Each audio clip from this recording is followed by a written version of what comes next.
Olá, eu quero falar hoje para vocês sobre felicidade e realidade. Lembrando que eu estou falando a convite do Consegue e da Secretaria de Vivência nos campi da Unicamp, em especial na pessoa da Lina Amaral Nakata. Sou grato pelo convite e tudo isso está acontecendo pela comemoração do aniversário de Barão Geraldo. E como sou morador daqui há muitos anos, eu fui convidado, quero compartilhar com vocês. A minha fala vai ser baseada em 3 pontos. No primeiro ponto, eu vou falar para vocês sobre o diálogo interno, sobre os pensamentos, sobre a voz interior e o diálogo interno. No segundo ponto, eu vou falar para vocês das diferentes olhares que nós temos para a realidade e quais as repercussões disso em termos de felicidade. E no terceiro ponto, eu vou falar sobre as repercussões desses olhares na minha vida, na minha saúde, no meu bem-estar, na minha felicidade.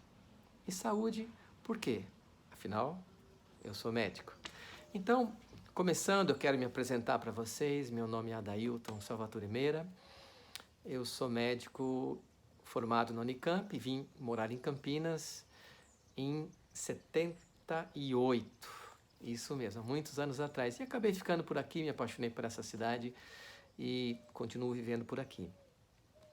Desde a faculdade eu me interessei por aquilo que era a medicina não oficial, pela homeopatia. Comecei a estudar homeopatia desde o primeiro ano da faculdade.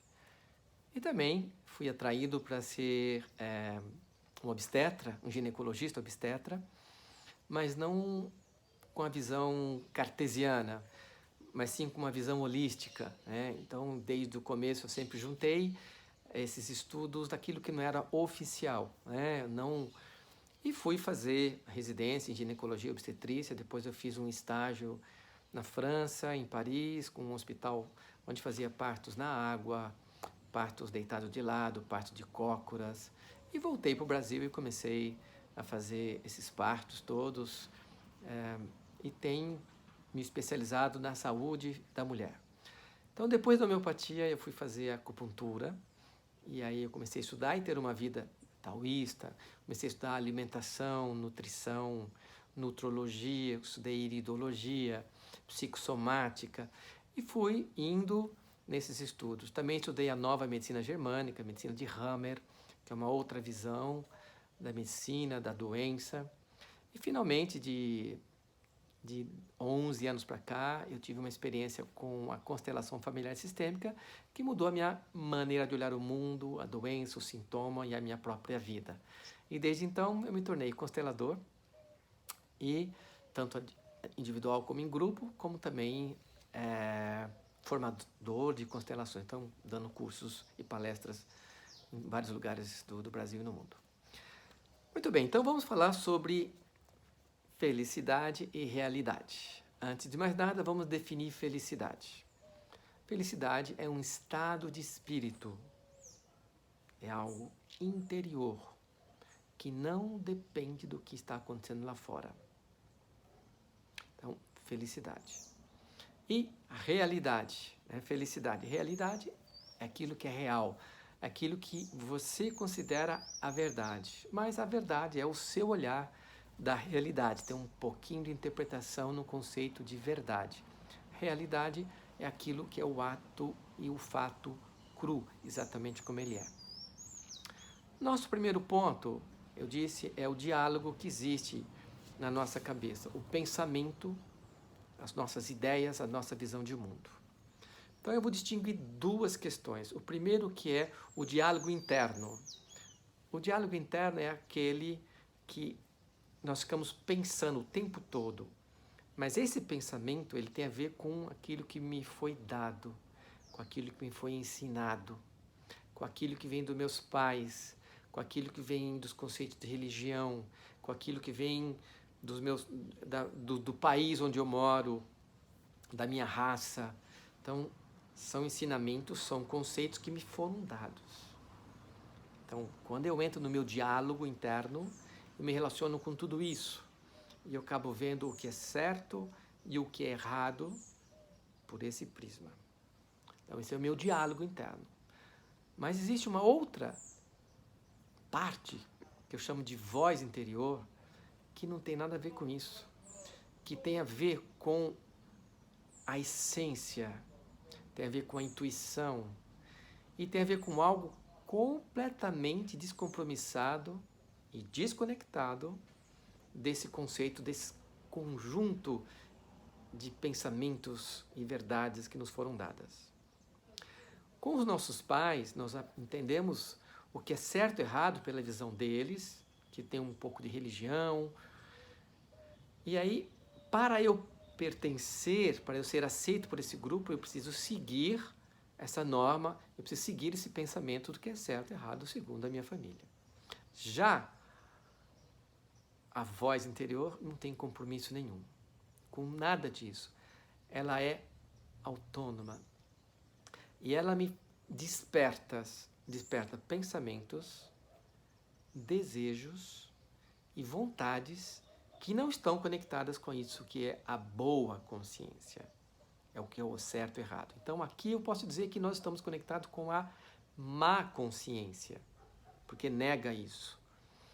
E quando a minha voz interior me fala algo, muito frequentemente eu tenho dificuldade de dar ouvidos, de dar vazão, de dar atenção e importância a isso. E isso gera uma fissura, uma ruptura dentro de mim no que tange a seguir conceitos que me foram dados de sucesso, de beleza, de prosperidade, de dinheiro, de sexualidade, qualquer coisa que tenha a ver com tudo isso aqui, e a minha voz interior que me fala sobre sucesso, dinheiro, sexualidade, família, tantas outras coisas que não tem compromisso por isso aqui. Então, esse conjunto da boa consciência, ele me leva para o passado. Ele me prende a um passado que não é meu. A voz interior me conecta com a essência e me leva para o futuro e para o presente. Desse diálogo, dessas duas partes, surgem as nossas decisões. E as nossas decisões vão nos conduzir à felicidade ou não. Lembrando, mais uma vez, que felicidade é um estado de espírito. É algo que eu vivo comigo mesmo. Eu posso morar num palacete de 10 suítes, ter 5 carros, casa no exterior e não ser feliz. Por outro lado, existem pessoas que moram embaixo de um pontilhão, de um viaduto, não tem casa, não tem nada, moram ali com um cachorro, uma casinha temporária e estão felizes. Certa vez eu passei assim do lado de uma pessoa que estava dançando, brincando com o cachorro dele, dançando com maior felicidade. Então, felicidade não depende do que tem fora, do que existe, do que eu tenho, do ter. Felicidade está conectada com o ser, muito mais quando eu me conecto com a minha essência e sou e dou vazão e sigo o que a minha voz interior fala, não o discurso interior. Muito bem, e aí eu vou para o próximo tema, que é o olhar para a realidade. A criança, ela tem um olhar para a realidade fantasioso. A criança vive no mundo da fantasia. A criança cria o olhar dela da realidade.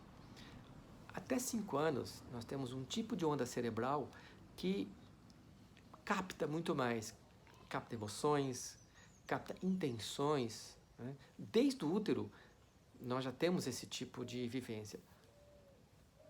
Até 2 anos de idade, a onda cerebral que nós temos, ela é extremamente intuitiva. E ela recebe informações muito além das palavras. Até porque uma criança de 1 ano, ela não entende o significado, né, a cognição das palavras, mas ela entende toda a comunicação, a mensagem, a intenção. Então, ela tem uma leitura do mundo muito intuitiva. Isso leva ela para a fantasia. A primeira fantasia que todos nós vivemos, que você viveu, eu também, que até quase 1 ano e meio, quase 2 anos, nós pensávamos que nós éramos a nossa mãe. E isso nos deu uma desconexão da nossa essência, da nossa voz interior, ok? Para nos conectarmos a ser aquilo que os outros esperavam, particularmente aquilo que a mãe esperava. Então, a nossa luta, a nossa vida, ela é a busca da individualidade. Ser eu mesmo, quem eu sou, como que sou e por que sou. Isso é um desafio de cada um, você enfrenta isso em choque com aquilo e aqueles que querem que você não seja você mesmo. Quando que os outros não querem que você seja você mesmo? Quando eles vão tirar algum proveito disso. Muito bem, e o caminho é escapar e sair da realidade, como nós fazíamos até os 6, 7 anos. Entrar no mundo da fantasia, entrar no mundo da Alice, no País das Fantasias, no mundo onde as coisas são do jeito que eu quero. Então, e aí, quando as coisas não são do jeito que eu quero, eu não aceito. Uma criança não aceita não como resposta, nunca. Ela chora diante do não, ela não tem jogo para lidar com a realidade não ser diferente daquilo que ela espera. A criança quer controlar a realidade, quer controlar o ambiente, porque a felicidade, a segurança dela está no meio ambiente. Está no pai, na mãe, nos avós, no alimento, em ser cuidada, dar comida para ela, dar banho para ela, dar roupa para ela, levar ela para cá, levar ela para lá. Completamente fora. Então, nós vivemos um momento em que a nossa felicidade estava fora da gente. Mas esse era o mundo infantil. E aí é o mundo da fantasia. Como é que é o olhar do adulto?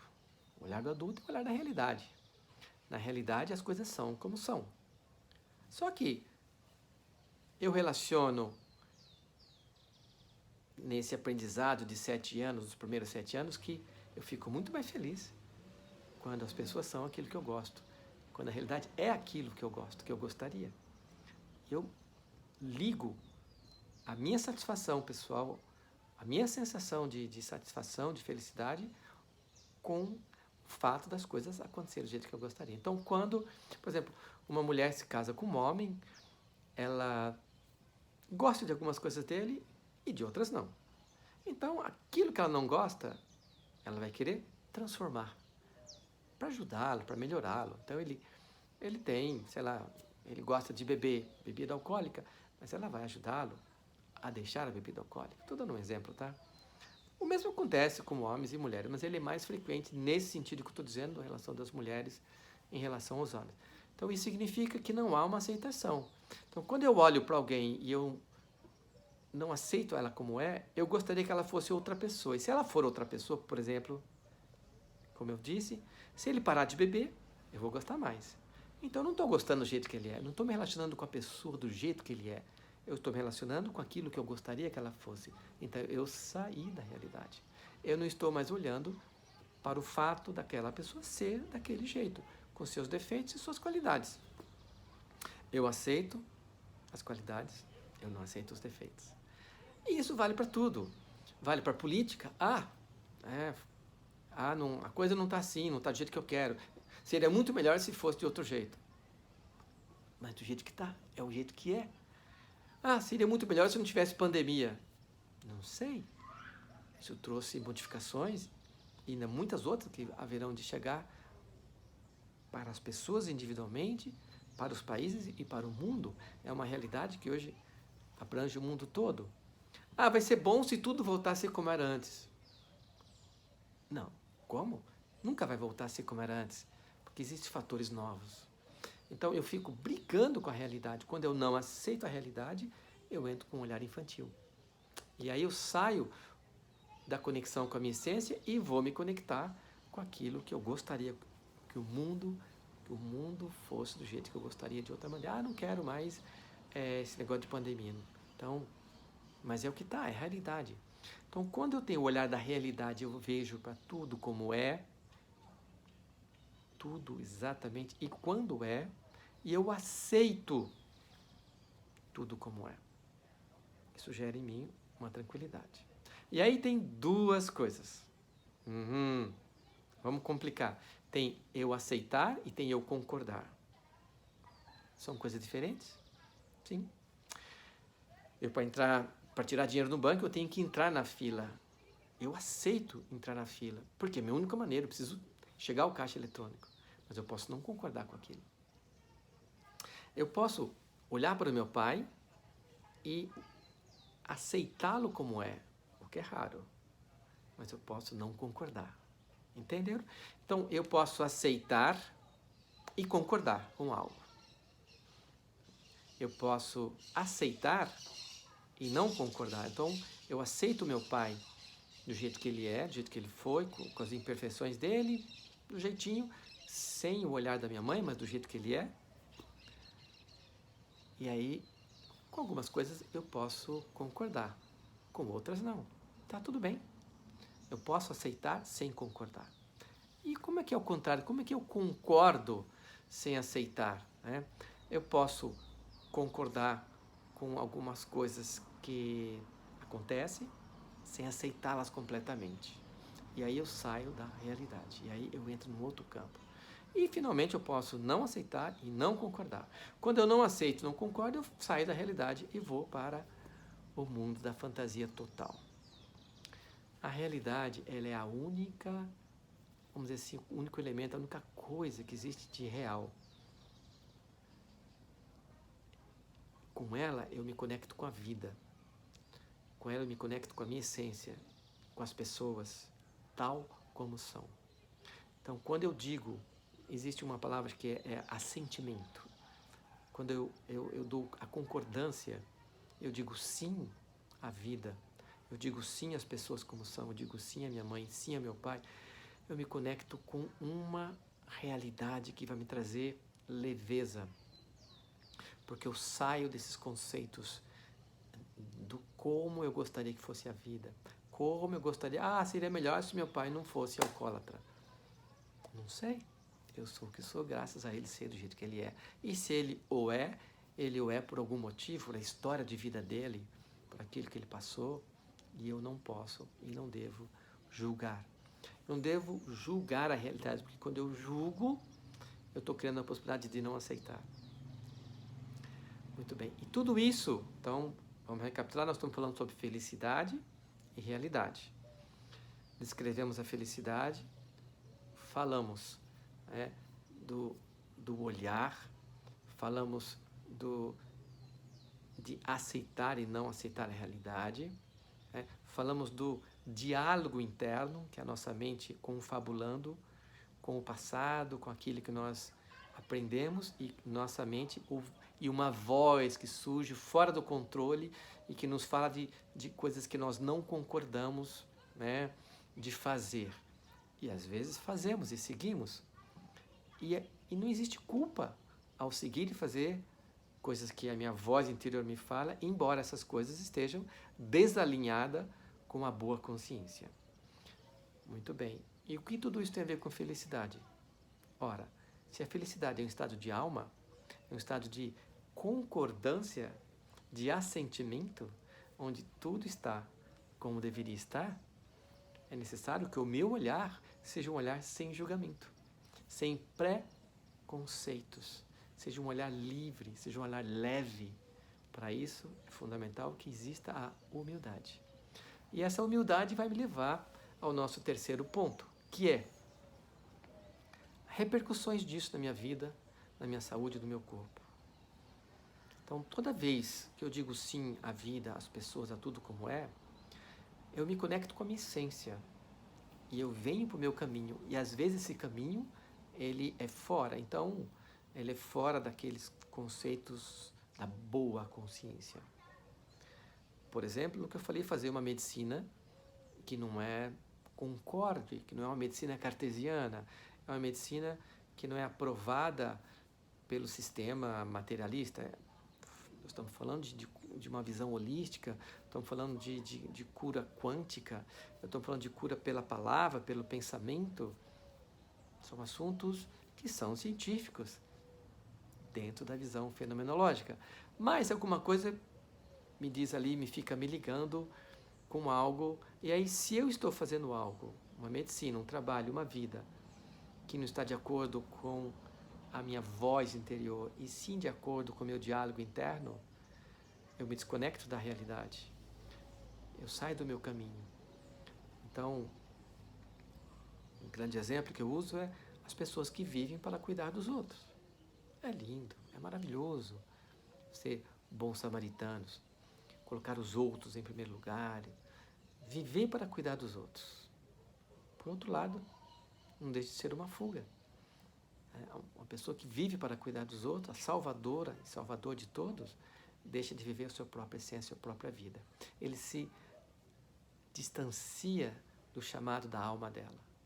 E essa pessoa, quanto mais longe estiver do amor próprio, da autovalorização, do seu destino, da sua caminhada, da sua missão, mais intensos vão ser os sintomas que vão trazê-la de volta, ou tentar trazê-la de volta para o seu próprio caminho.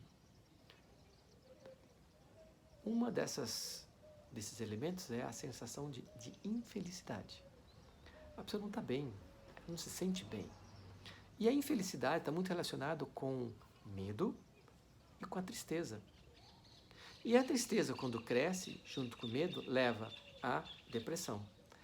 O que é depressão? Depressão é eu estar preso ao passado, estar preso àquilo que a minha mãe falou, aquilo que meu pai falou, aquilo que os outros falaram, que serviu para eles, mas não necessariamente vai servir para mim. Então, a depressão é um excesso de passado, é não conseguir cortar todos esses cordões umbilicais e me lançar para seguir o meu destino, o meu caminho, a minha voz interior. E quanto mais preso a esse passado, maior vai ser o distanciamento da minha essência.